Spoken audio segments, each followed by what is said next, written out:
Tole tropsko kapo nemškega letalstva, imenovano tudi Hermann Mayer, je nosil Dušan Stefančič. Njegova zgodba je zelo zanimiva. Že kot 16-letnega dijaka so ga aretirali v Ljubljani in poslali v koncentracijsko taborišče Dachau. Tam se njegova pot ni zaključila, ampak je šel še v 5 drugih koncentracijskih taborišč.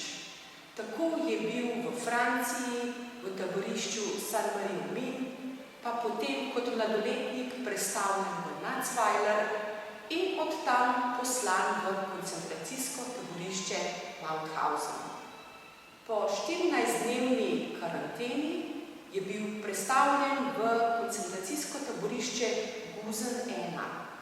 To je bila pravzaprav zunanja izpostava, podružnica koncentracijskega taborišča Mauthausen.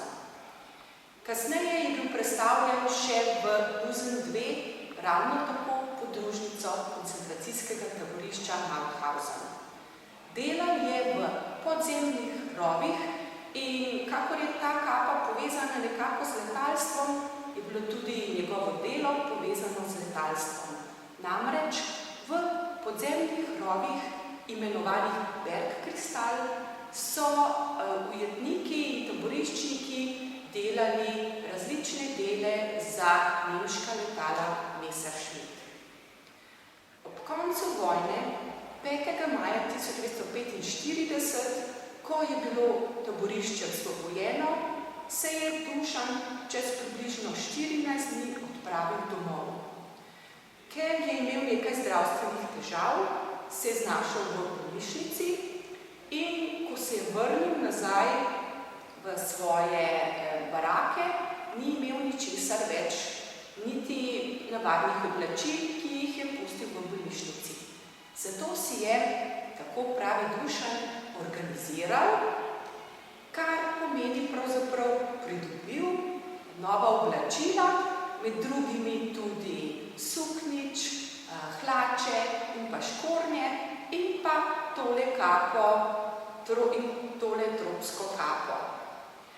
Kasneje se je skupaj s slovensko skupino odpravil proti domu in ta pot, ki v današnjih dneh traja približno 5 ur, se pravi iz Mauthausena do Ljubljane, je približno 500 km, je opravil v 14 dneh.